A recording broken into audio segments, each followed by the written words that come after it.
An act of defiance and a reminder of how Aborigines lost their lands during colonial rule, or merely mindless vandalism on what's described as Australia's oldest building. Cleaning up the graffiti from the walls of Captain Cook's cottage in Melbourne ahead of Australia Day, commemorating the British settlement of Sydney as a penal colony in 1788. Police say it's the third graffiti attack on the building in the past 12 months. It's pretty disgusting that people would try and vandalise a heritage building, and something of this nature coming close to Australia Day. Critics of Australia Day call it Invasion Day and regard it as a shameful reminder that Australian land was taken from Aborigines by the British without a treaty. Reminders of colonial rule are obvious targets, say the police, with graffiti also reportedly sprayed on walls, toilet blocks and other structures along the foreshore at Sydney's Botany Bay. Russell Trott, BBC News. Vietnamese police said on Friday they had launched an investigation into a riot at a multi-billion-dollar Samsung factory that left 13 people injured, 4 critically. Violence broke out between security guards and local construction workers early on Thursday in northern Thanh Nguyen province, where the South Korean electronics giant is building a $3.20 billion high-tech complex. We have opened an investigation into the regrettable disorder in which 11 factory guards and 2 policemen were injured, Nguyen Hu Chuan, director of the provincial police, told us. This is a serious matter because some workers even attacked and injured local policemen who were brought in, he said, adding that it took about 4 hours to restore order. According to reports in state-run media, the violence was sparked when a worker, who had arrived late, was beaten by security guards when he tried to enter the site. Hundreds of people have gathered in the Georgian town of Tbilisi for a spontaneous protest over claims of abuse in prisons. Locals united in the streets after watching late news bulletins on Wednesday, which aired video apparently showing the torture and rape of prisoners. 2 broadcasters, Maestro TV and Channel 9, released the video almost simultaneously and warned audiences they would show graphic and very disturbing footage. The video appeared to show prisoners from Guldani No. 8 prison being beaten, kicked and abused by a group of staff members. The videos increased in their shocking violence. We are refugees! We are refugees! We are refugees! We are refugees! We are refugees! No more prison! Well, this is the demonstration here, one of the demonstrations on the seafront here in Tel Aviv, and as you can see, several thousand people have already gathered here. We've seen waves of people marching in, and obviously people here are really determined to get the message across to the international community, because this demonstration, if you just swing the camera over there, this is in front of the US Embassy, that fortress-like building here, that is the US Embassy. And all these people here, they want to get a simple message across to the international community that they want pressure to be put on the Israeli government to change the way that they say they are being treated by the Israeli authorities.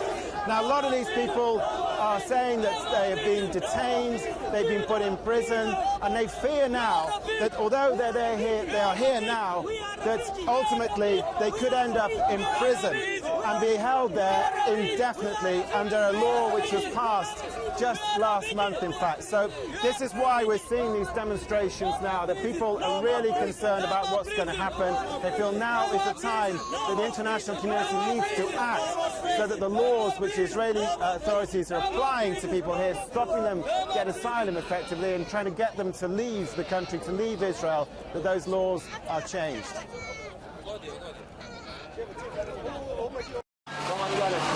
Riot police in Istanbul used water cannon as crowds demonstrated a draft bill that would increase controls over the internet. The draft would enable mass surveillance of internet users and will be debated in Parliament in the coming days. Protesters chanted anti-government slogans, calling on lawmakers to reject the bill.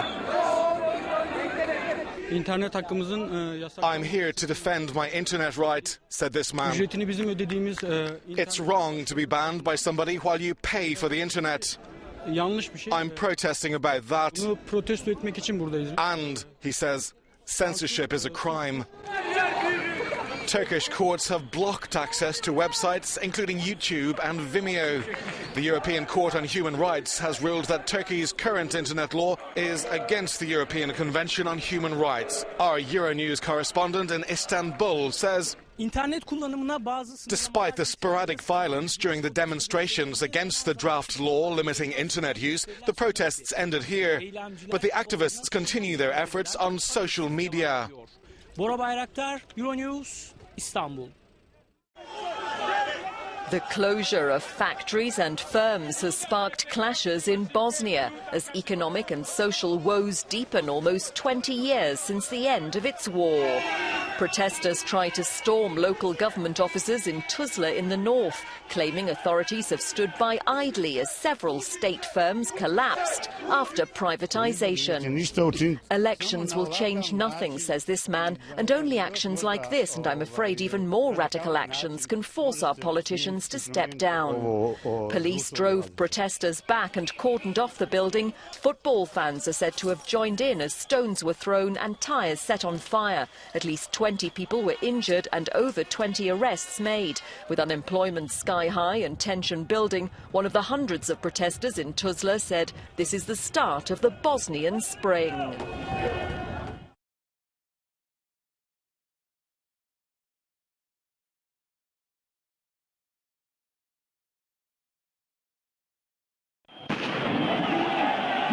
What started as a peaceful anti-government protest in Kiev descended into chaos when clashes broke out between demonstrators and riot police near to the Ukrainian parliament. Protesters tried to overturn this police-commandeered bus. They responded by using tear gas in an attempt to break up the brawl. Tens of thousands of pro-EU demonstrators braved the freezing cold in the capital on Sunday to rally against new laws opposition leaders have labelled illegitimate. Boxing champion turned opposition politician Vitaly Klitschko attended the protest but urged demonstrators to stop using violence. The tough new laws will virtually outlaw all forms of anti-government protests. Sunday's rally follows nearly 2 months of anti-government demonstrations in Ukraine, sparked by President Viktor Yanukovych's refusal to sign a landmark Ukraine-EU trade deal in November.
Anti-government protesters clash with riot police in Ukraine's capital, Kiev.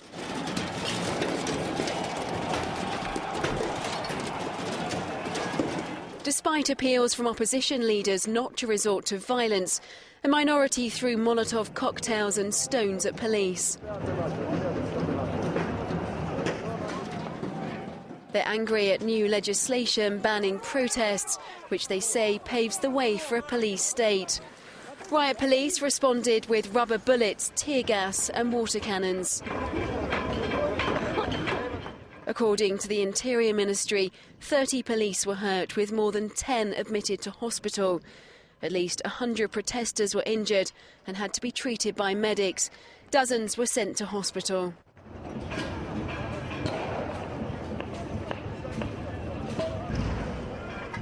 Meanwhile, President Yanukovych says he will negotiate with opposition leaders and that a cross-party commission will be set up on Monday to try to resolve the deepening crisis.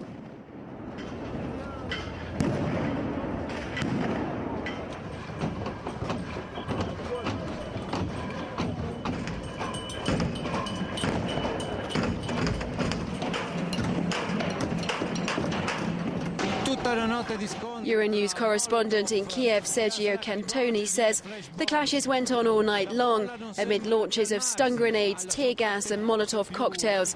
The most radicalised sector of the crowd wasn't ready to calm down, and they continued throwing Molotov cocktails. They're waiting for the final attack if it happens. But on Monday there is hope that something will come of political negotiations and diplomatic activity. E che la diplomazia faccia il suo lavoro. Lunedì, Sergio Cantone, Euronews, Kiev.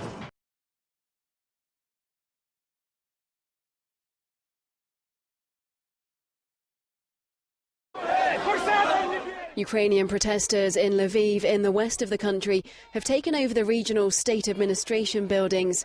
They forced the resignation of the governor, Oleg Selo, seen as supporting the president. Selo later retracted his resignation, saying he'd only done it under pressure from demonstrators in his office. Our correspondent in Lviv says that after people got into the administration building, even more people came along. The protesters say they plan to stay overnight and continue their protest demanding the full resignation of the Lviv regional authorities. The governor is appointed by the president, so he's on the side of Viktor Yanukovych. Everything is peaceful at the moment. Although the administration building has been seized, there was no violent reaction from police, there were no clashes, and no one was injured. The protest is backed by opposition members of Lviv Regional Council who have the majority. Demonstrators sang the regional anthem and vowed to occupy the building permanently.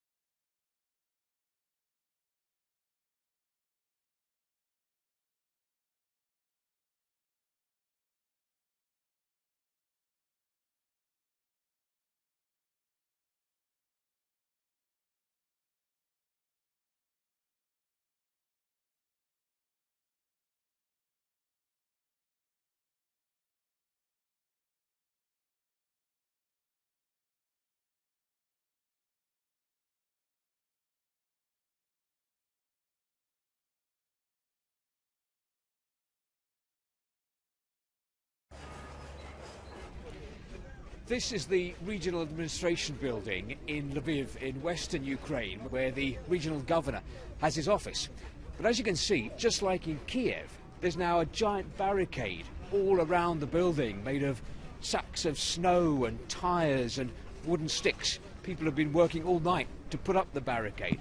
And that's because yesterday, hundreds of anti-government protesters stormed into this building and forced the regional governor, who'd been appointed by President Yanukovych, to step down. Today, lots of people in the courtyard milling around, digging up ice from the paving stones to put in sacks to add to the barricades, and warm food is being distributed too. Well, here I am inside this rather grand building. Although it doesn't really look like a government office today, there's a steady stream of people coming in, curious at what's happening here. Apparently it was a combination of groups, trade union organisations, youth groups and ordinary people who took this building yesterday because they were angry at what was happening in Kiev, and angry with their government. And there are reports of similar regional offices in western Ukraine either being picketed by protesters or in some cases being seized by them. Если власть возьмет все-таки народ, или нас вынесут вперед ногами убитыми. Мы отсюда не уйдем. This is Andriy, who calls himself the commandant, the man in charge here. He's also the head of the local trade unions. And he says that normally there should be lots of local officials in these offices, but they're not letting anybody in because they've taken the building. Well, here we can see some portraits of former local leaders in Lviv. As for the governor who resigned yesterday, Oleg Salo, no one here today seems to know where he is. There are some reports, though, to suggest that Mr. Salo has rescinded his resignation, claiming that he'd been forced to do it. Well, people in this building are not buying that. They say that now the people are in charge. I want to send a message to the people of the Ukraine to let them know that I wish them all the best of luck in their peaceful struggle. Peaceful struggle. Peaceful struggle. Peaceful struggle.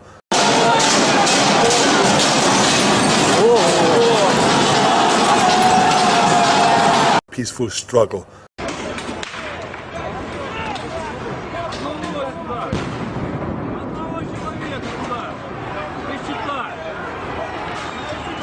Peaceful struggle.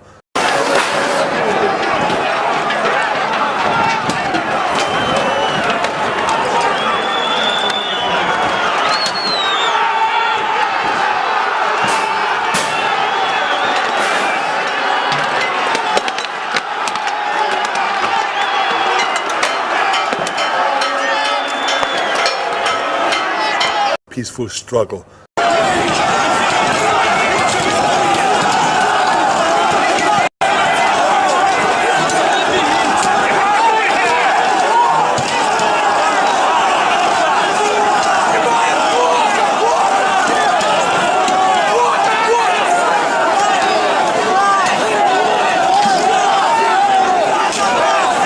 Peaceful struggle.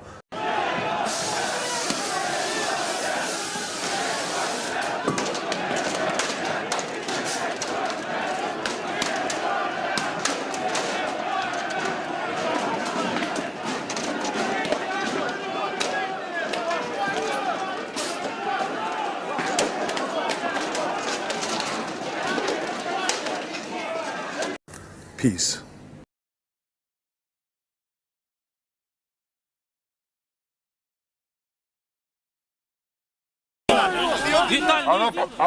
А ну остановись! Против кого ты воюешь? Против автобуса? Вот так!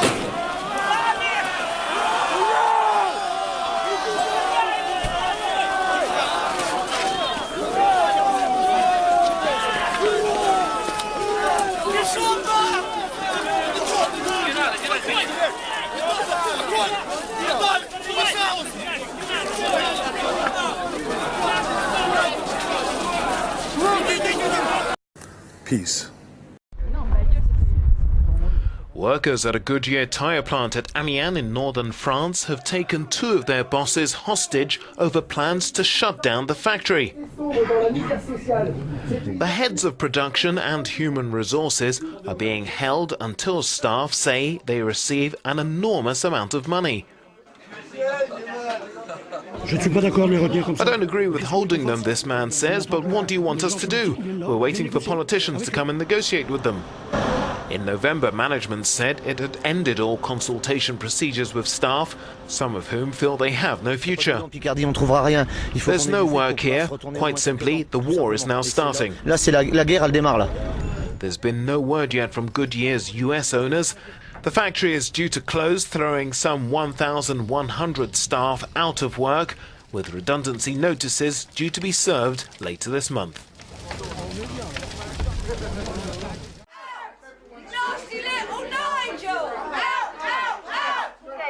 They were there early, waiting for him. Some anti-fox hunting protesters, some anti-Nigel Farage protesters, making their views very clear. Let's be clear, a vote for UKIP is a racist vote.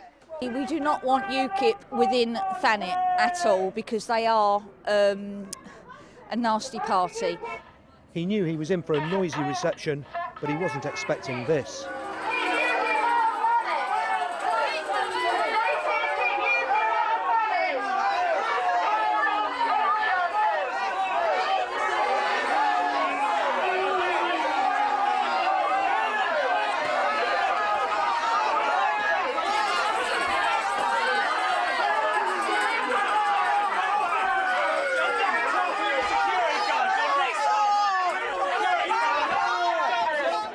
Inside, he was talking to local party members.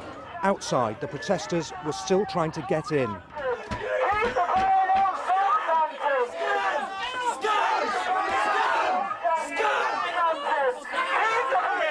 want UKIP in Thanet. We don't want UKIP in Kent.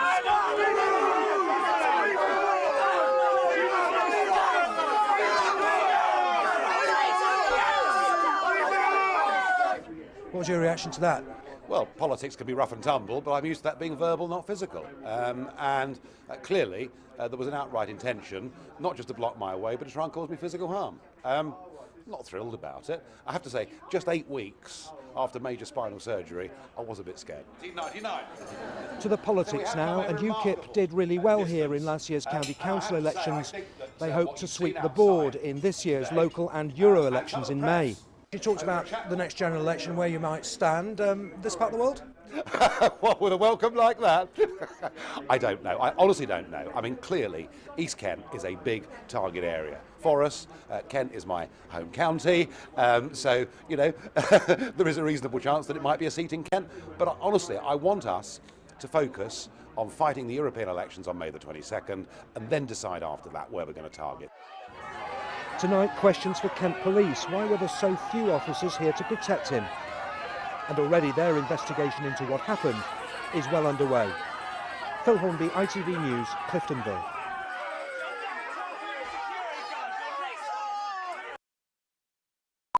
From the Racing dressing room, and it is Real Sociedad who get us off and underway, and it's not a surprise, as expected.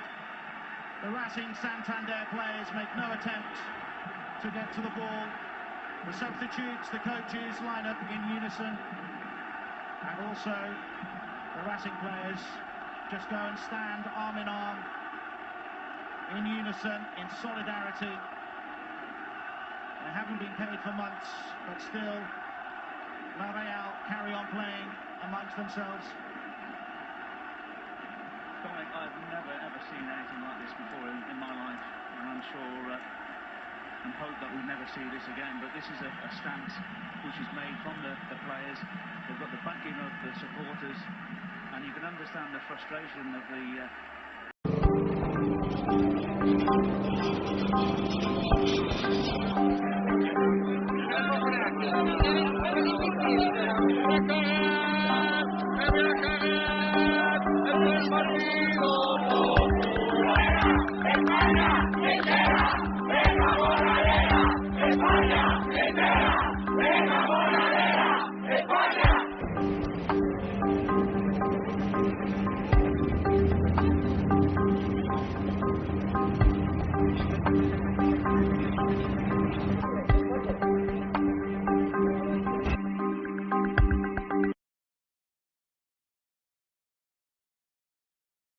There have been clashes in Tunisia between police and anti-government demonstrators. Riot police pushed back dozens of protesters in the town of Kasserine as they tried to break into the offices of the ruling Ennahda party. The demonstrators reportedly also attacked a police post in the nearby village of Thala. Let's speak to Youssef Gaji, who's on the line now from the capital, Tunis. Youssef, tell us about these protests and what the protesters want.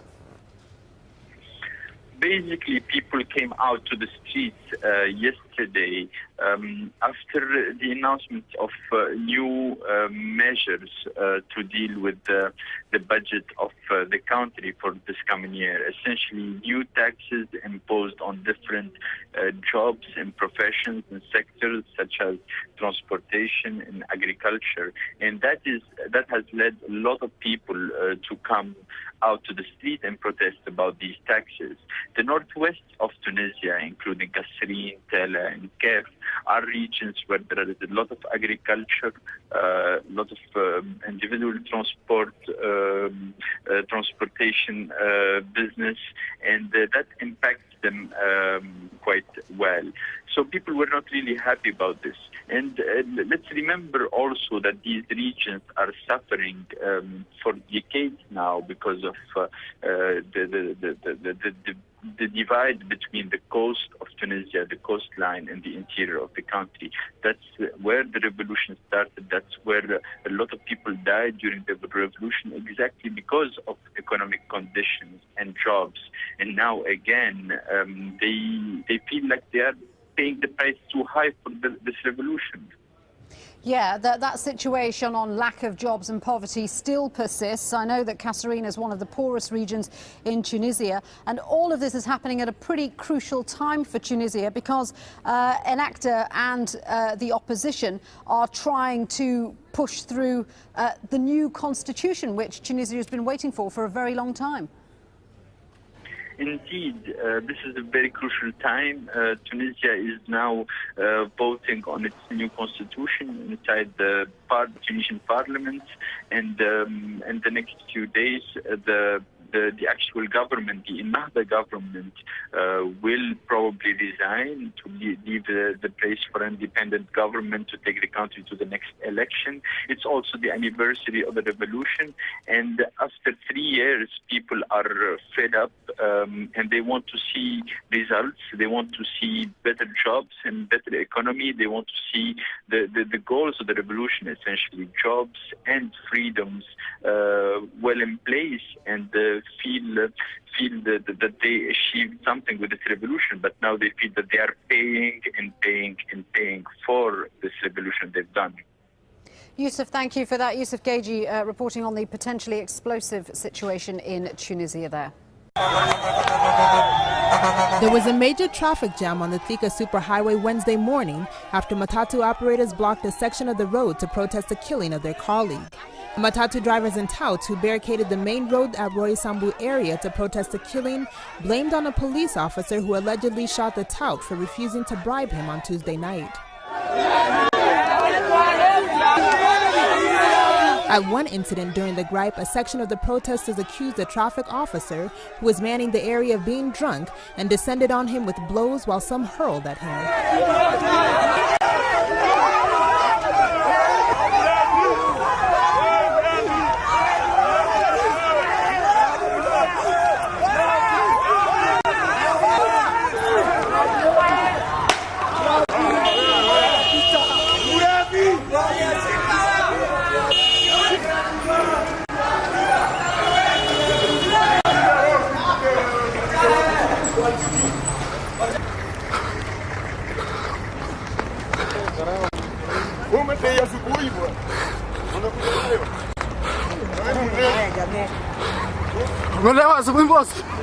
The circumstances, however, changed after more police officers were deployed there.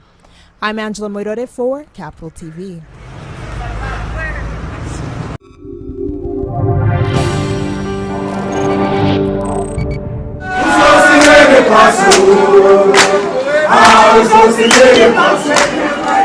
A group of University of Johannesburg students gathered at the Kingsway campus to demonstrate against financial exclusion. The students have not been able to register because their funding from the National Student Financial Aid Scheme does not adequately cover the costs of their studies. Neither the department nor NSFAS have provided us with enough funding for students. They're calling on the university to suspend registration until the matter is resolved. We know that the university, what they will do is to actually let people register until they reach the number that they want. After reaching the number they want, they say those ones who are outside, we can't do anything about it. The University of Johannesburg says it will not suspend the registration of 49,000 students just to accommodate a handful of those who have been unable to register due to funding issues. However, the demonstrating students say it is unfair that their peers are able to register while they run the risk of not being placed in the 2014 academic year. They have vowed to intensify their protest until their demands are met. Sydney King, Eyewitness News, Kingsway Campus, UJ.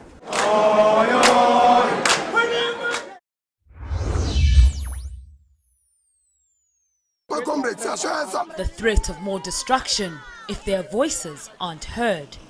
Dozens of tires were set alight and roads were blockaded in different parts of Zitobeni. The protest spread to nearby Ritabiseng, where residents claim their pleas are being ignored by the Tshwane municipality. Those people were put into positions by us and for them to represent us. How are we supposed to vote? We're angry because our bills are very high and we pay far too much. One resident says the municipality won't restore her power until she settles this bill of 100,000 rand. The municipality told me I must first pay this huge amount. I told them I'm not working. I'm depending on a child grant. Police have had their hands full trying to keep the peace in this area. A community hall was torched and residents are threatening to burn a local clinic too. The Tshwane municipality has called for calm to allow for people's grievances to be heard. And officers say they will do all they can to prevent any further destruction. Pagamile Hlubi, Bronkhorstspruit. Know more about your world. ENCA.com. Protesters tried to overturn an empty police car as isolated acts of violence marred an otherwise peaceful protest. The Volkswagen Beetle engulfed in flames provided another powerful image. The trouble in Sao Paulo came at the end of the year's first major rally against the billions spent on hosting this summer's Football World Cup. Some black bloc anarchists were among the marchers earlier. The overall number was only a fraction of the 20,000 who'd signed up on Facebook to attend, but their protest remains loud. The World Cup will be a year of struggle. I think in the run-up to the tournament we'll have a lot of fights and many demonstrations. This all reflects what happened last June. During the World Cup's dress rehearsal tournament, the Confederations Cup last year, more than 1 million Brazilians joined protests against poor public services and political corruption. This time the numbers here in Rio and elsewhere were in the hundreds, but it shows that frustration remains over what protesters see as the not-so-beautiful game. Sunday evening on 3rd Avenue in Beetham Gardens turned deadly when police shot Christopher Graves, who is now warded at hospital. They were in pursuit of Graves when shots were fired all around, barely missing children. Residents described the police action as brutality. Two policemen come and one pick him up so, next one pick him up by his foot and they drag him like a dog out of the tracks. You understand? Put him in the van now, he's still fighting to breathe. I said let somebody go and hold up his head by the van. You understand? He started to breathe a little bit. I said, Chief, boy, breathe, boy, breathe. He started fighting now. You understand? The policeman pushing me and telling me nobody can the van. The brutal, the wicked. The shooting, residents blocked the roads with debris and continued even when officers cleared the roadway. The chase began on the main road and ended in a track at 3rd Avenue in Phase 4. This resident says he was at his computer when a bullet flew through his window, barely missing his head. I didn't dive, you know, something just tell me dive, which is this Holy Spirit of God tell me to dive. Within I dive now, I felt the thing hit me in my face. And I crawled inside, I went to check my family, my wife and my daughter and them to see if everybody was safe. In a protest march that was anything but in Durham tonight. Good evening, everyone. I'm Sean Maroney. Since the night he died back in November, Jesus Huerta's death has been a lightning rod of controversy and debate. A final report from Durham police and text messages between officials paint the picture that the 17-year-old was not searched properly when he was arrested and was able to shoot himself while handcuffed in the back of a police cruiser. Tonight, for the second time since his death, a march turned into a vandalism spree in Durham. Protesters smashed windows and threw paint on police cars, even breaking out the windows of a police substation. A stark contrast to the peaceful vigil going on at the same time at a church down the road. WNCN's Derek Waller is in Durham with more.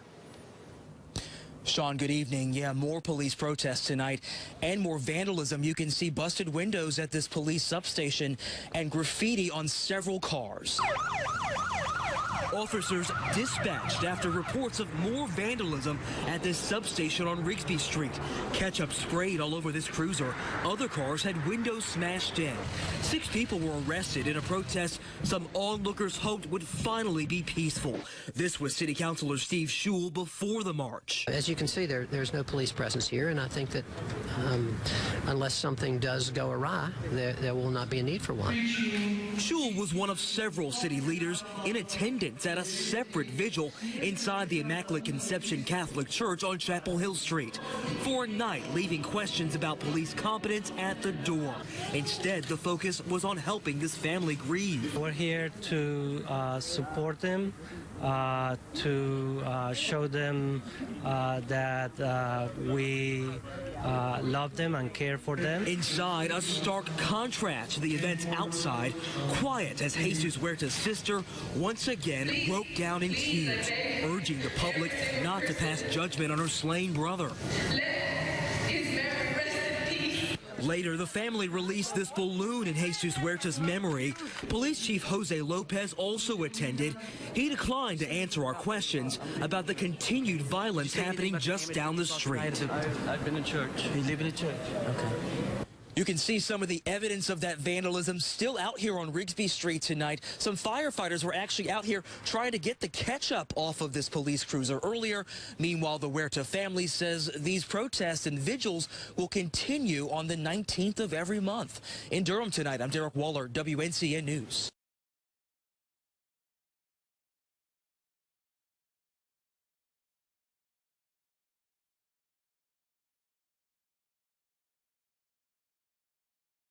An Illinois prison guard is on paid leave this morning after an alleged altercation with an inmate at Menard Correctional Center. That's in southern Illinois. A Department of Corrections spokesperson says there was an incident of physical contact on January 22nd between the guard and the inmate, who was on a hunger strike protesting prison conditions. The DOC says the hunger strike is 18 days old. It began with 14 strikers. It's now down to 10. Police and protesters clashed in front of Monsanto headquarters in Creve Coeur. One person tackled by officers, several arrested, cars towed. Fox 2's Rocky Madden is live right now to tell us what all of this was about. Rocky? Well, Mandy, it was all over genetically modified food. As you know, Monsanto creates seeds that are genetically modified. What's produced from those seeds ends up on our dinner table. Now, protesters showed up at today's company shareholders meeting to tell Monsanto those seeds are not safe for consumption. While stockholders inside the building were voting on whether genetically modified food should have mandatory labeling, the folks on the outside got rowdy. Creve Coeur police moved in when protesters blocked the entrance to Monsanto. Cars were towed. Demonstrators say they have the right to know what's in their food. Monsanto says that required labeling is unnecessary. A person dressed as a giant rat was tackled by police, taken away in handcuffs. Genetically modified food has people divided. Some say healthy, others say dangerous. Well, liver damage, pancreatic issues, and endocrine and reproductive health. I mean, these are all disruptors. I speak from both the scientist who's been working in this area for a long time, but also as a dad of 3 kids. These foods are safe. They've been in the marketplace for over 20 years, and their track record is just absolutely impeccable. Now, Monsanto creates these seeds to grow plants that need less water and less fertilizer. Shareholders ended up voting against the mandatory labeling. Demonstrators say they won't give up. They say if other countries have labeling that's mandatory, why shouldn't the United States? Now, we hear from protesters that about 10 people were arrested, still waiting to hear from Creve Coeur police. At Monsanto's headquarters in Creve Coeur, Rocky Madden, Fox 2 News. Our top story in the U.S. state of California, police in riot gear have arrested at least 14 people who were protesting against the acquittal of 2 former police officers. The gathering outside Fullerton Police Department turned violent after a local TV reporter irked the peaceful protesters. Police say 2 people were taken to custody for vandalism and arrested for refusing to disperse. Sunday's gathering came after a court acquitted 2 former police officers accused of murdering a homeless man. Back in the summer of 2011, 6 cops violently attacked Kelly Thomas, a familiar face in Fullerton's downtown. 37-year-old Thomas died of his injuries 5 days later. Protests erupted following his death, especially after footage from a surveillance camera showed police hitting Thomas with fists, batons, and an electric stun gun. No. What's the matter? I have a headache. It might be a tumor. It's not a tumor.